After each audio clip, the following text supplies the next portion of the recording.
So when you close your eyes and, picture the Roman army at the absolute height of its power, what do you see?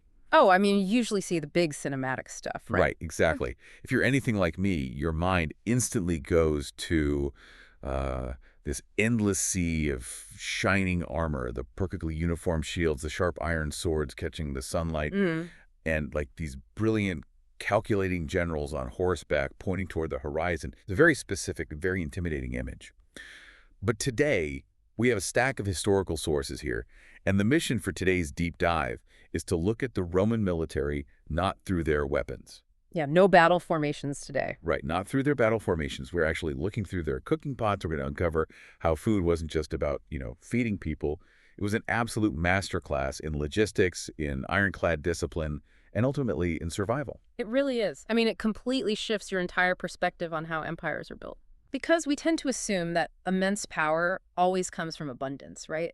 That the biggest, strongest armies must have had the most luxurious resources. Sure, that makes sense. But what the historical records actually show us is that power, especially Roman power, often comes from radical simplicity. In fact, when modern military strategists look at the highly complex logistics we rely on today, they trace the roots of those supply chains directly back to the very dirt and campfires of the ancient Roman camps we're about to explore. Wow.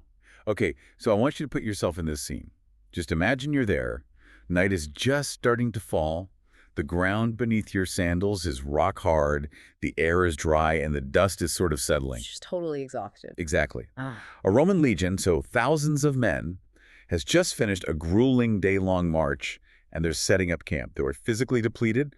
They take off that heavy armor, but they don't immediately collapse and go to sleep. Because an army runs on its stomach.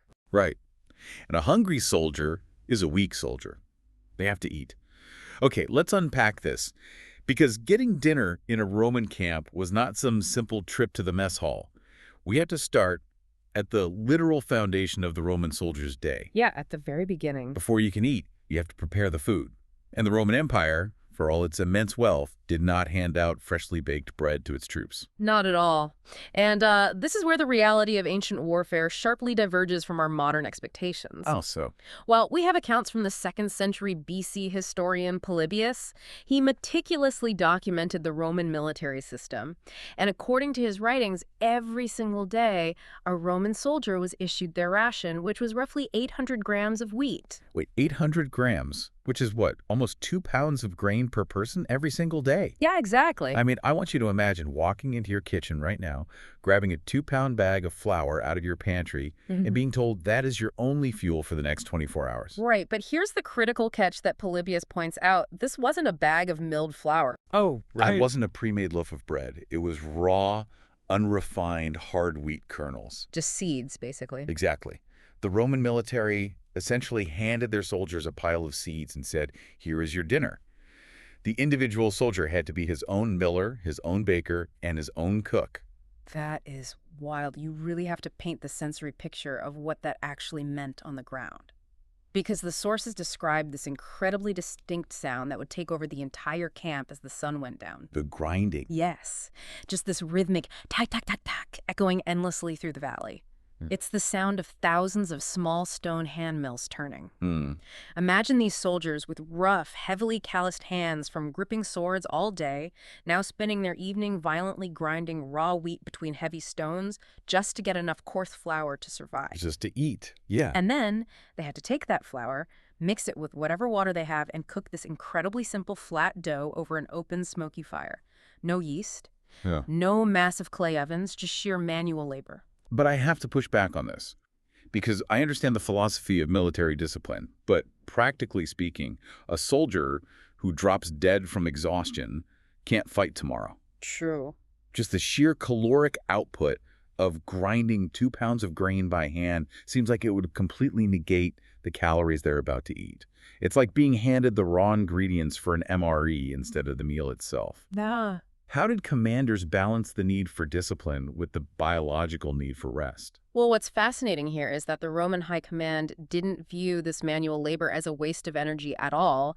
To them, the alternative was much, much more dangerous. How is eating bread dangerous? Let's look at the mechanics of supply chains. If you rely on massive, centralized field bakeries to feed a legion of 5,000 men, you create a massive tactical vulnerability. Oh, I see where this is going. Right. What Mhm. happens when the massive bakery wagons get stuck in the mud? What happens if enemy cavalry intercepts the grain carts? Suddenly, your entire army starves all at once. It is a single point of failure. Oh. By putting the means of production directly into the hands of the individual soldier, you completely eliminate that vulnerability. Wow. So it's really about decentralizing the logistics. If one central bakery burns down, the army halts. Right. But if one soldier loses his grinding stone, only a handful of guys are inconvenienced. Exactly, and they just borrow a stone from the tent next door. Right. The legion was divided into what they called contuberniums, basically groups of 8 men who shared a tent, a mule, and a grinding stone. They shared the labor, so the raw wheat they were handed wasn't just food, It was a mechanism of survival. That is brilliant. It ensured that no matter how fragmented the army became in battle or on the march, every single unit could sustain itself. They engineered a military machine without a centralized off switch. That makes perfect logistical sense. So moving from the grinding stones to the cooking fires, what do you actually do with 2 pounds of coarsely ground, miserable flour? You don't have yeast, you don't have time to let anything rise. What is the actual meal? Well, the foundational dish of the Roman military, the very fuel of the empire, really was a dish called pulse. Pulse, okay. Yeah, and we actually have the recipe preserved in the writings of Cato the Elder.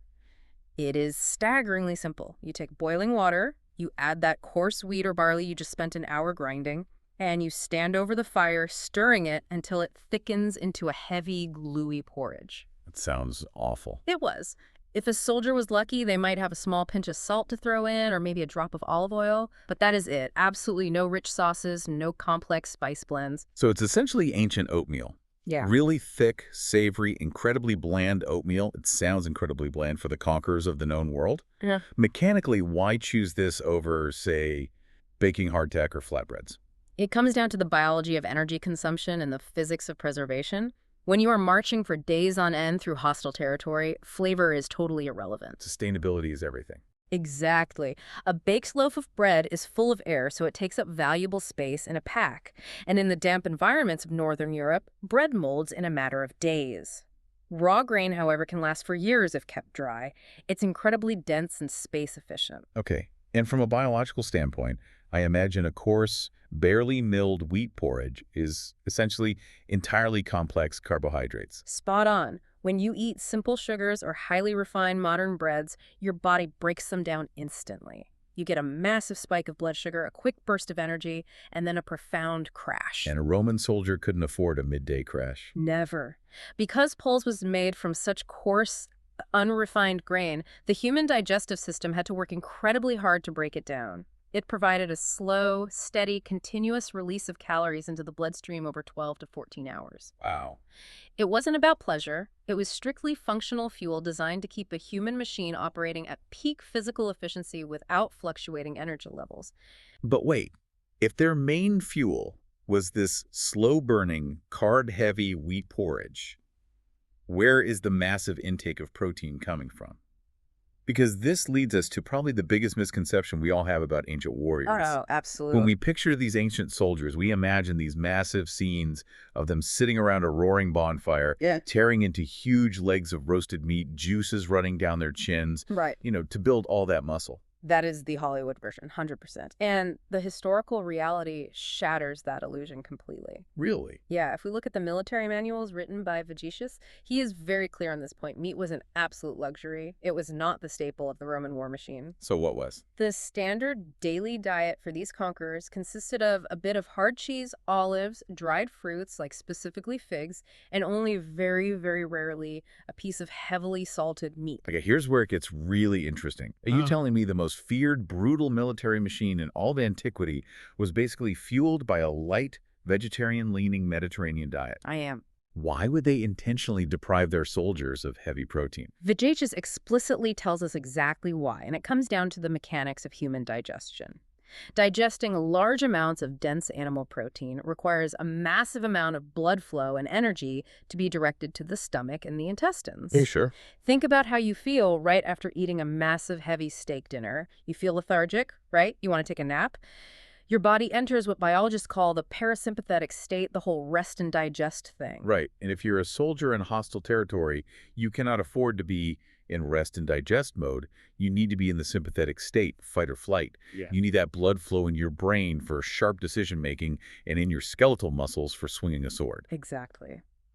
Vedacious wrote that heavy, luxurious meals create profound physical sluggishness on the battlefield. A Roman soldier needed to be light on his feet, incredibly agile, and continuously durable over long hours of hand-to-hand combat. Makes sense. Digesting heavy meat actively works against those goals. For the Romans, choosing a light diet of figs, cheese, and complex carbs wasn't an economic deprivation, it was a deliberate tactical choice. Discipline over luxury. It really is like modern endurance athletes who consume very specific, easily digestible carbohydrate gels before a marathon, rather than eating a heavy meal. Totally. But okay, this brings up a massive logistical problem. Dried figs and wheat are great until your supply lines snap. Wars are unpredictable. Sieges last for months. We just talked about how a decentralized system protects against a localized disruption. But what happens when the entire region is picked clean? What happens when the salted meat is gone, the olives have run out, and the grain sacks are completely empty? That is the nightmare scenario for any general.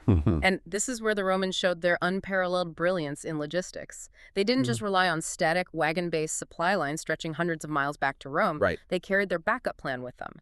Let's think through this mechanically.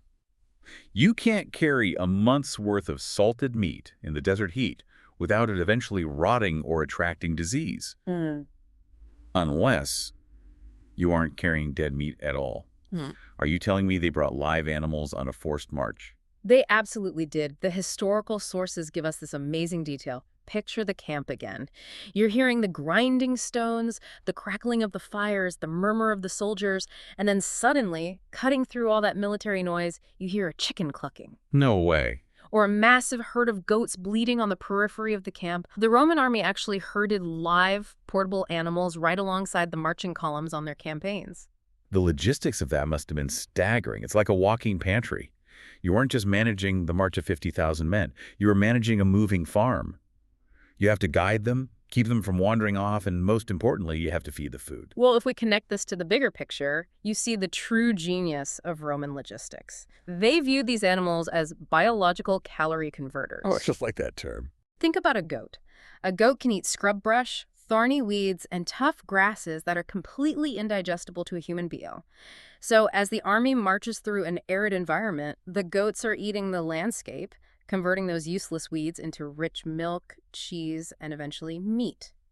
That is incredible. A living insurance policy. Right. You don't have to carry the food carries itself, and it literally feeds itself along the way. Precisely. It provides a sustainable, renewable resource: eggs from the chickens, milk from the goats. And when the absolute worst-case scenario hits and the main grain supplies are totally exhausted, that walking pantry becomes the ultimate lifeline. Wow. The preservation of meat in a pre-refrigeration desert is nearly impossible, so the Romans solved the problem by keeping the meat alive until the exact moment they needed the calories. Engineering a way to carry a mobile, self-sustaining ecosystem with them is a primary reason why Rome won wars and survived for centuries. You're never truly cut off from your supplies if your supplies are walking right behind you. But, if you have an army of tens of thousands of men, plus a literal zoo of livestock marching through the dry Mediterranean, your biggest enemy isn't starvation, it's water. Oh, without a doubt. Finding enough fresh, safe water for that massive, moving ecosystem is a total nightmare. You can survive weeks without food, but dehydration will kill an army in days. Absolutely. The unseen enemy in ancient warfare was always microscopic. In the sweltering heat of a campaign in the Middle East or North Africa, a soldier needs gallons of water a day. But stagnant or unfamiliar water sources were incredibly dangerous.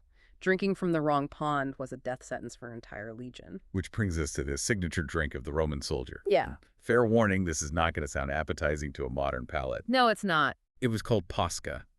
The recipe is just a mixture of water and sharp, highly pungent acidic vinegar. Just thinking about drinking a canteen full of sour vinegar water makes me wince.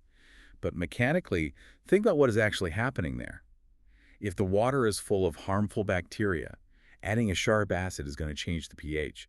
It sounds like an ancient, highly acidic version of Gatorade. That is a remarkably accurate comparison, and the chemistry behind it is brilliant. The vinegar they used was rich in acetic acid. When you drop a heavy dose of acetic acid into stagnant water, it rapidly lowers the pH, creating an environment where harmful pathogens and bacteria simply cannot survive. So it's basically an ancient, drinkable hand sanitizer for your stomach. Exactly. They were essentially chemically treating their water supply to render it safe to consume. But I mentioned the Gatorade comparison. Gatorade isn't just about safe water, it's about hydration and electrolytes. How does vinegar help with that? Well, in the sweltering heat of a forced march, plain water will pass right through you. When you're sweating out your body weight over 20 miles in heavy armor, you aren't just losing water, you are rapidly depleting your body's salt and trace minerals. Right. If you just drink plain water, your cells can't absorb it properly, leading to severe cramping and heat exhaustion. The sour wine vinegar used in posca was loaded with potassium, trace minerals, and salts. It helped replenish exactly what the soldiers were sweating out, maintaining their electrolyte balance and allowing their cells to actually absorb the hydration. That's fascinating. Plus, the sharp, acidic bite of the vinegar stimulated saliva production, which helped quench the feeling of a dry mouth much faster than plain warm water ever could. They essentially hacked human biology using acidic chemistry to keep their armies moving faster and farther than anyone else could. And posca isn't just a fascinating footnote in military history, is it? Because when you look at the historical record, this specific drink actually shows up in one of the most famous, pivotal moments in human history. It does. It has a profound historical resonance that most people completely miss. If you read the biblical accounts of the crucifixion, there's a very specific moment where Jesus on the cross says he is thirsty, and a Roman soldier offers him a sponge soaked in vinegar on the end of a reed. Right. For centuries, people have read that text and interpreted it as a final act of cruelty or mockery, offering a dying man spoiled, sour wine to torture him. But when historians look at the military context of the first century, they realize that what the soldier was actually offering was his own canteen of posca. Wait, really? If that was standard military issue, he wasn't trying to poison him. No, it completely changes the context of the event. It wasn't an act of mockery. It was likely a small, illicit act of mercy. In that moment, an anonymous Roman infantryman was offering the very drink that kept him alive, the functional electrolyte fuel of his daily life, to ease someone's suffering. Oh, wow. It shows just how deeply ingrained posca was in the daily reality of the Roman world. It wasn't just a military ration, it inadvertently became a massive historical symbol. It takes this incredibly obscure, highly technical detail about military supply chemistry and ties it directly to a moment that shaped world history. So what does this all mean? We started this deep dive by picturing shining armor, sharp swords, and brilliant generals on horseback. But as we pull back and look at the whole picture, the ultimate takeaway is that Rome wasn't just built by the strategic genius of those generals. No, not at all. It was built by ordinary soldiers who deeply understood how to feed themselves and manage their own biology. Their entire system was perfectly, flawlessly planned. It was durable, using raw, unrefined grain that wouldn't spoil. It was portable, and it was fresh when necessary, with a walking pantry of livestock. Power came from their functional simplicity, not from an overabundance of luxury. Absolutely. Next time you sit down for a meal, just look down at your plate and think about this. The foundation of the most massive, enduring empire in human history was likely as simple and as scientifically functional as what is sitting right in front of you. And, this raises an important question for all of us to consider. A final thought to sort of mull over. What's that? The greatest military machine in history thrived by actively avoiding luxury, right? Embracing simple, functional, self-made sustenance because they believed heavy, rich foods made them weak. Yeah, the whole rest and digest trap. Exactly. So looking at our modern world of ultra-processed convenience foods, highly complex diets, and just endless culinary luxuries, are our modern diets making us stronger? Or are they exactly the kind of luxury the Romans warned would make us slow and weak? That is a fascinating question to leave off on. Are we eating for function, or are we eating ourselves into sluggishness? Thank you so much for joining us on this deep dive into the hidden world of the Roman camp.